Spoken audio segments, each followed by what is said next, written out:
Proprietor of the restaurant in the middle came in and saw our furniture standing there, and I approached him right away and said hello and welcomed him and said, don't mind our furniture here, please. It is just for the time being. Just let us know when you're ready and we will move them over immediately, so don't worry yourself.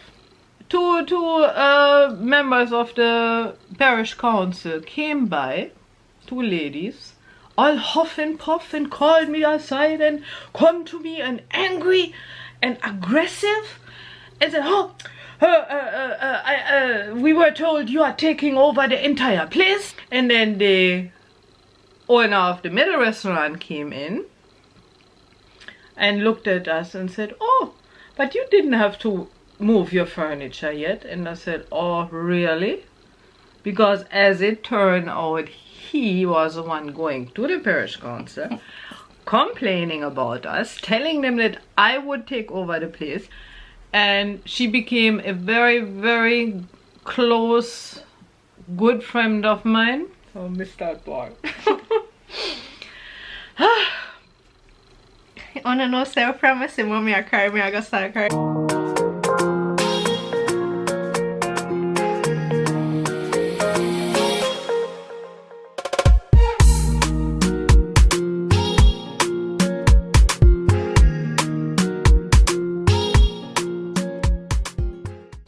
Hey my lovelies, it's your girl Mel. Welcome back to my channel. Today we are here with mommy. Someone already knows it. It's another story time with mommy.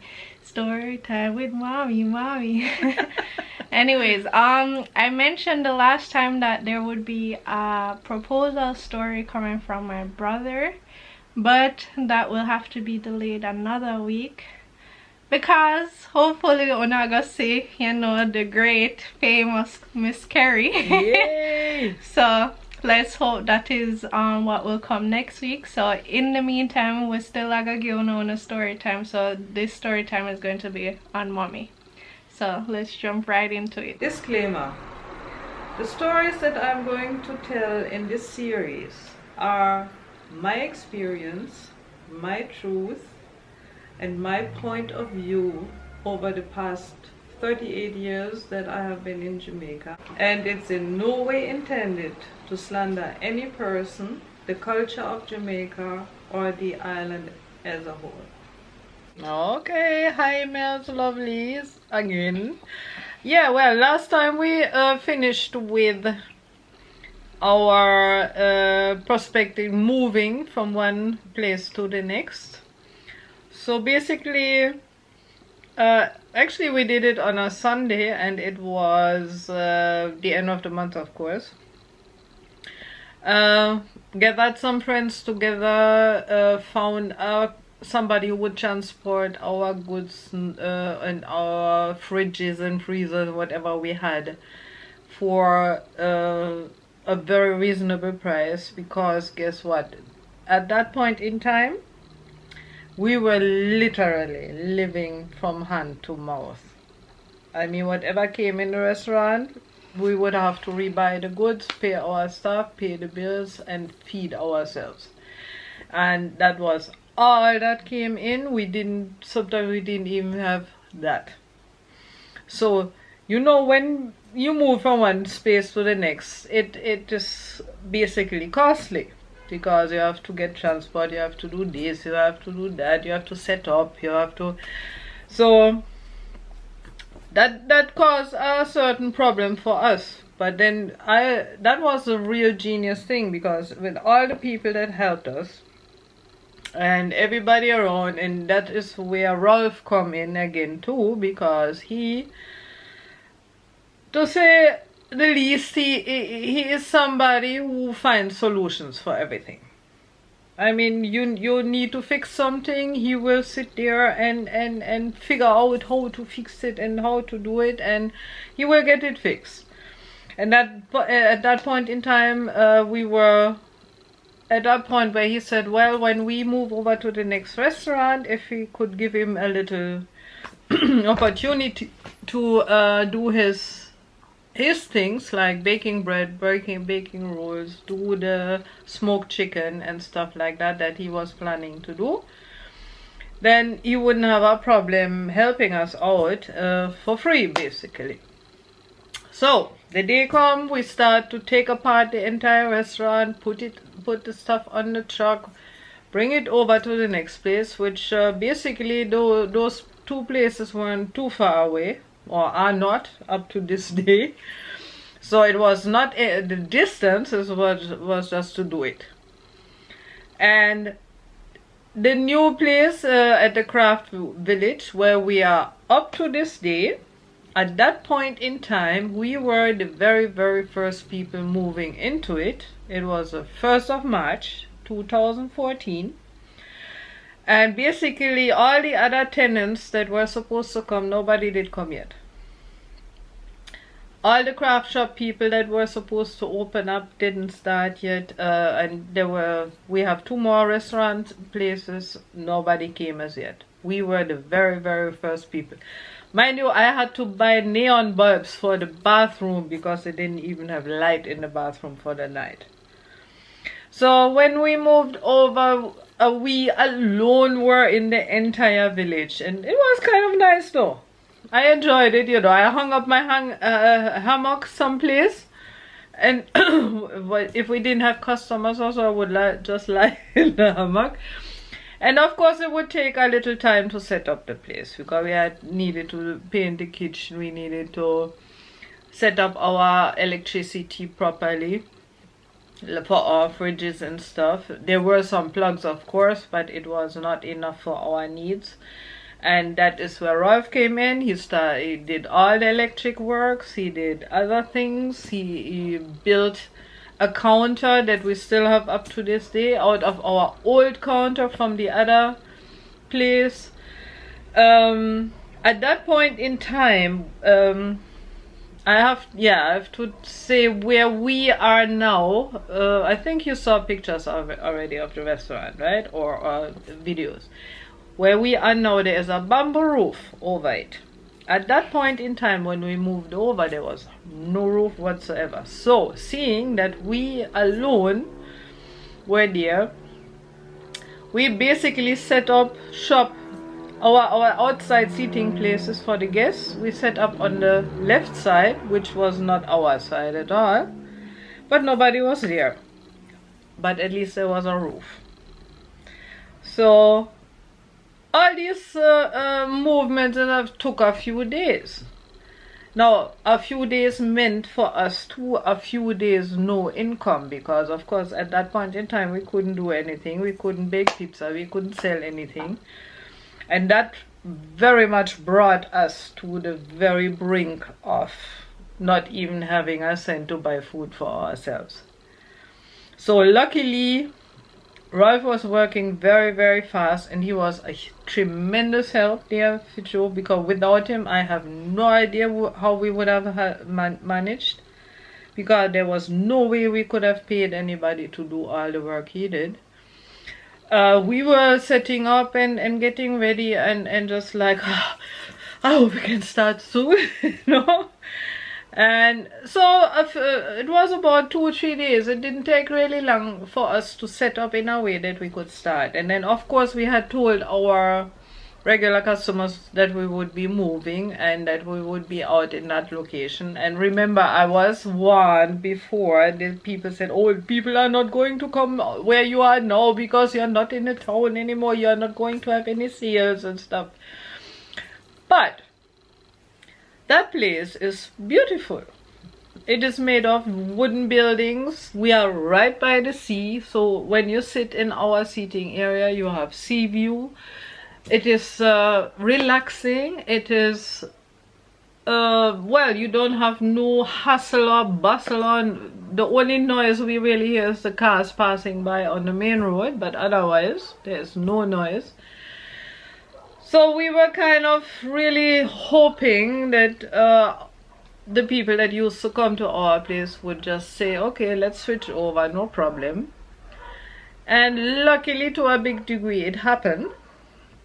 They came and said, oh, this is pretty, this is nice, and they enjoyed it, and they might even stay, because remember, before we were in a closed environment, pure walls, windows, we wouldn't even know the time of the day where we were. And now we were outside with a beautiful view, the sea right beside us. The buildings itself, or the setting, almost reminded me of my marina. So it was really, really nice to have that atmosphere again of being outside and by the sea. We really, really enjoyed it. And so did our customers. They came as usual, and like I said, they settled. And plus we had actually quite a few passerby who would come in and look around and say, wow. Now what happened too is, like, there was no entry on the side where we were towards the road, but there was a gate. It's still there today, but there was no entry, and the building is set on stilts, so we are a bit above ground. So the first action we did, Rolf again, he built a step from that side going down, and then people would, if they were walking by, they could just walk in, come up the steps, and would reach our kitchen right away. That was wonderful. That was a big help. All these things took a few days, even a few weeks. So the March passed, and by the end of March, the other tenants started to come in. I mean, the whole people from the craft shop, they started to set up their shops little by little. The bar started to set up. The other two restaurants, well, actually one was a smoothie place, they came in. And then in the middle we would have a seafood place. And of course at that point in time our seats were on the wrong side, if you want. So one day the new, or the proprietor of the restaurant in the middle came in and saw our furniture standing there, and I approached him right away and said hello and welcomed him and said, don't mind our furniture here, please. It is just for the time being. Just let us know when you're ready, and we will move them over immediately, so don't worry yourself.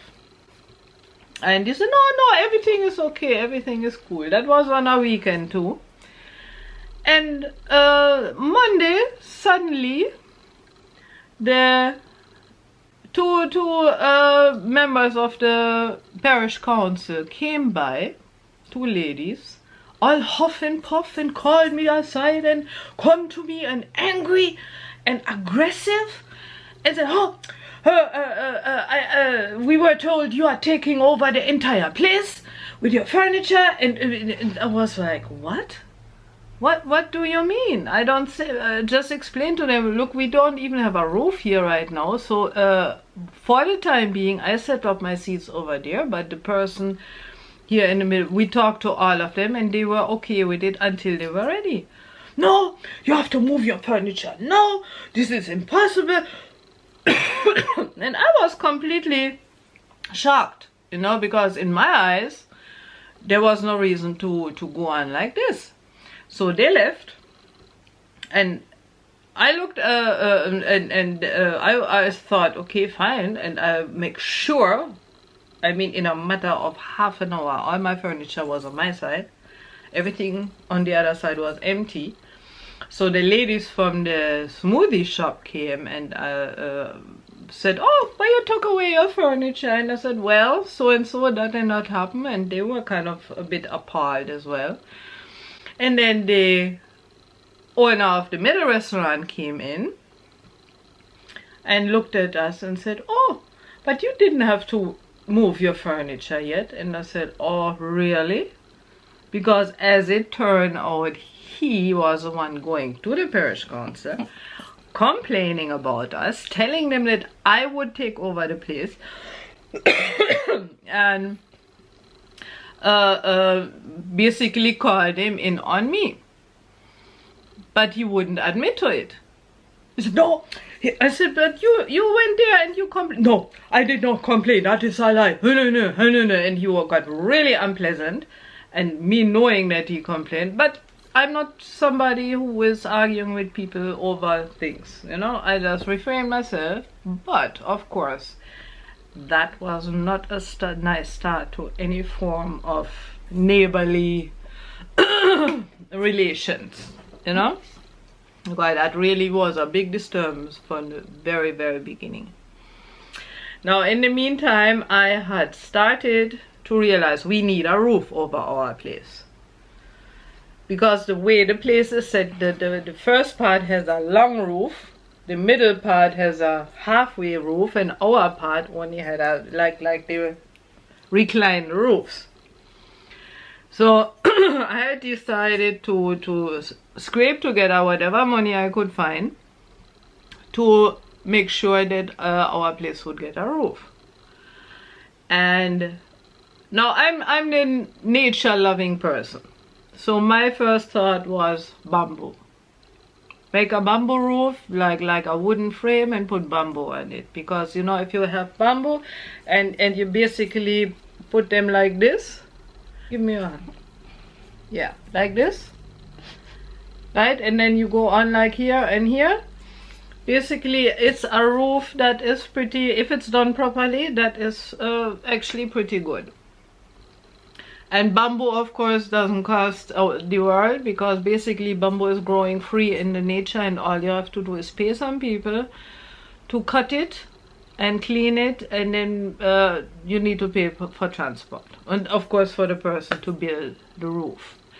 And the marina where I used to have a thatch roof, and the people who used to fix the thatch and work with it, I asked them if they could manage the bamboo roof, and they said yes, of course. So I mean, I was glad to work with some people I knew since a long time. So we got everything organized, we got the bamboo delivered, we got the lumber that we needed to build a frame for it and stuff like that, and they were starting to build.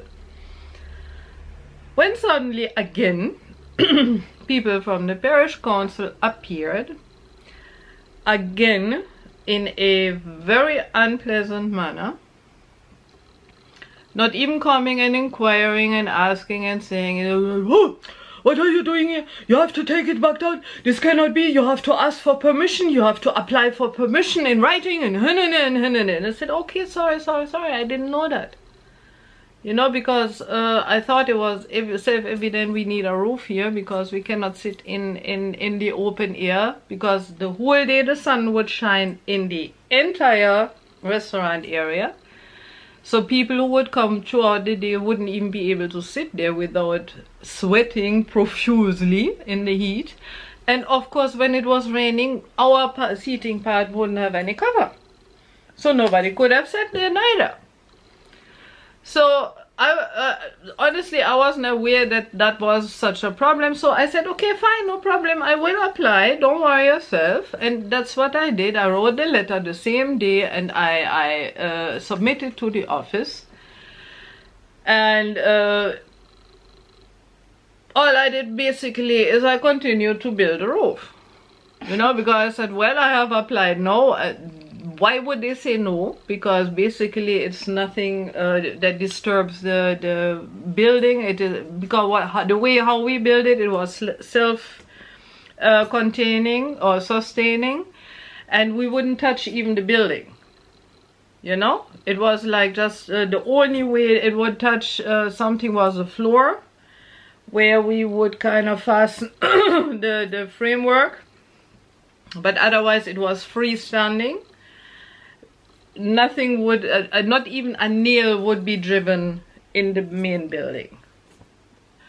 So I thought that shouldn't be a problem, because we do not destroy anything or alter anything. Well, alter, of course, because we put the roof. So, interestingly, nobody came after until the roof was ready.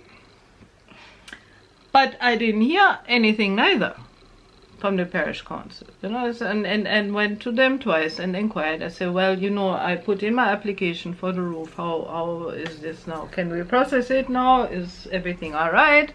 Do I have your permission? No answer, no reaction, nothing. But we had a roof. Nobody interfered anymore at that point in time. So basically, and that roof helps everybody, because the way it is situated now, when the sun comes around the building in the morning, the roof provided shade for the entire seating area, or for the other people too. And of course provided shelter from the rain as well, which is very necessary in Portland because we do have a lot of rain. So basically, that was our first 2 encounters with our landlords, which both of the times I was very sorry that it went like that. Because I was saying, okay, but if people have a problem, why can't they approach us civilized, in a civilized manner? And we talk about it, and as they were telling me to put in an application, I did it right away. I will abide to the rules, of course. You know, I don't have a problem with that.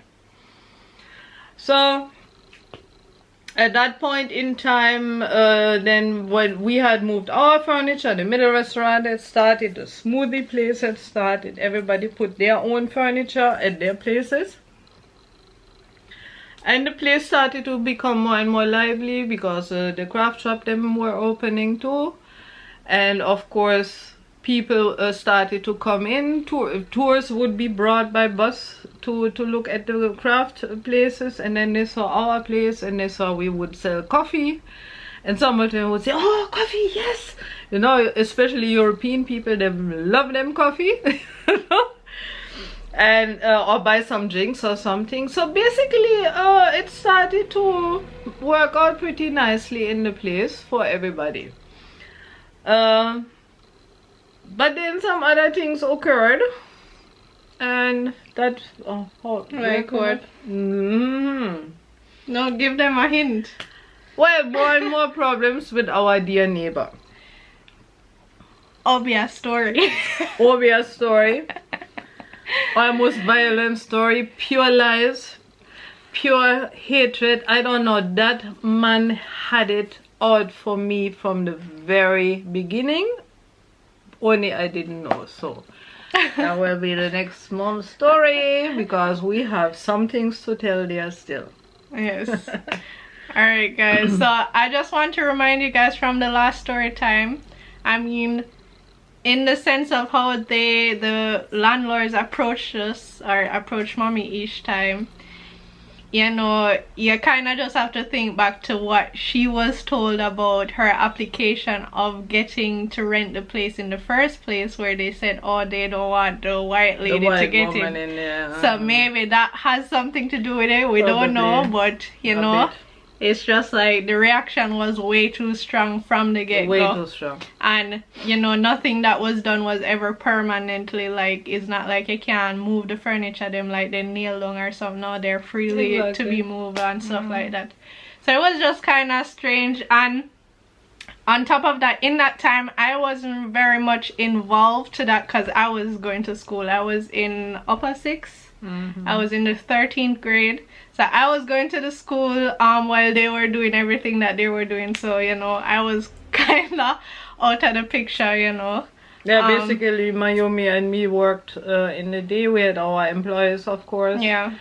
But we were there, and we spent practically from at that time we opened at 9 o'clock in the morning, providing like continental breakfast for the people.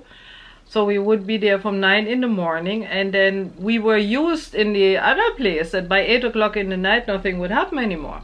Now in the new place, as it turned out, our business started in the evening. It would start by 6 and go on until 10, 11, which we were not used to at all. Because for us normally it was 8 o'clock, okay, time to lock and go home, and suddenly we find ourselves sitting there until the middle of the night, basically on weekends sometime until midnight, 1 o'clock in the morning, and we were like, whoa, this is a long day. from 9 in the morning to sometime midnight, so you must know. And we barely then reached home. We went to sleep, and next morning we were standing there again after doing the shopping and doing everything. So that took some getting used to, trust me. Yeah, so you know, that is 2014, and as we mentioned, we are there currently right now, so we still have a few years with a few stories about that specific place. So, you know, our restaurant is going to come up a few more times on that location specifically, so wanna just stay tuned for that, because there is quite a few stuff. As we mentioned in the last video as well, you know, there was some form of, you know, weapon action towards Naomi, you know. Yeah, that's a few years but that's later. a few years later. Yeah. So yeah. You know, there are quite a few spicy stories with that place. So yeah, that would pretty much be it for this story time. Thank you guys so much for tuning in. Please remember to like, share, and subscribe, and I will see you in my next video. Oh, hold on, before we close off the video, I wanted to dedicate a little small segment to our dear friend Naomi. So I'm going to, I don't know if you want to say something, but of course I would love to. While we were still in the where we just started to be in the marina, I get to meet this lady older than me with long drag. I very tiny, slim, very energetic woman. She an American. Her profession used to be a nurse, and she was since years already in Negril, and she decided to come over to Portland. And then she discovered the marina, and she came in, and we started to talk and hit it off right away. And we can say that was practically 30 years ago. And she became a very close, good friend of mine. Oh, missed that part.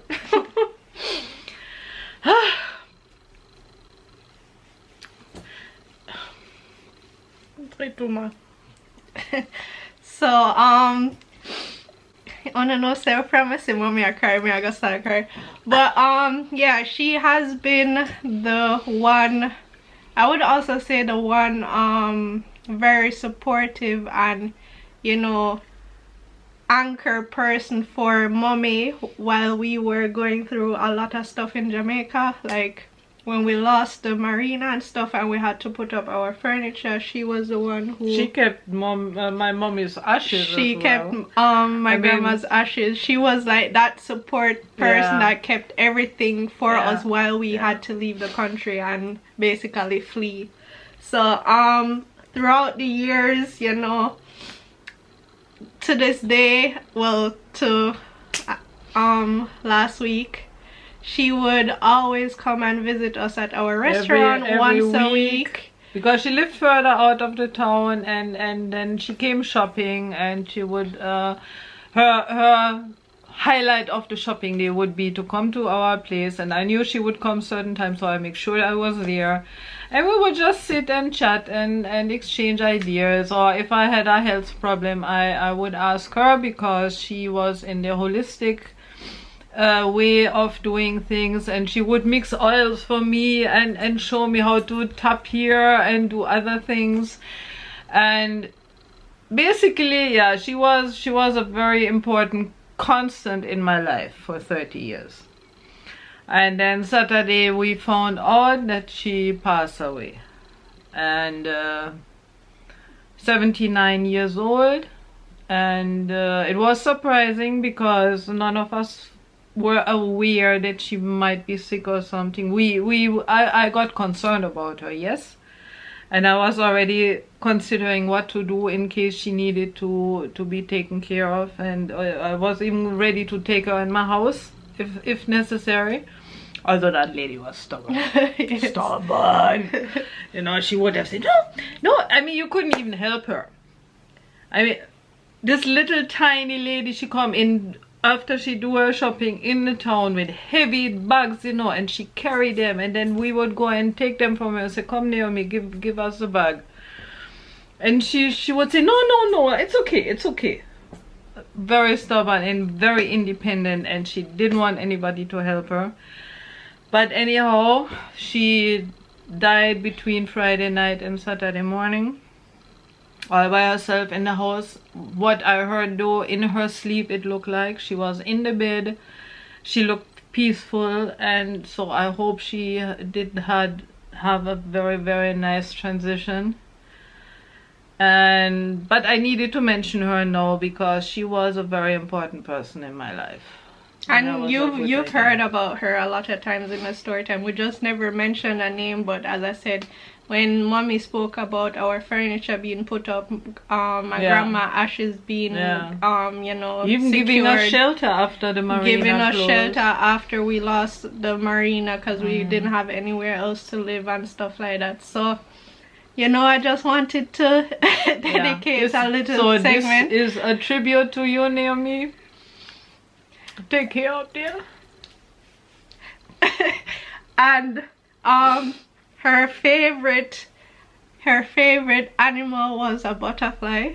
So I hope she's spreading her butterfly wings right now. And you know,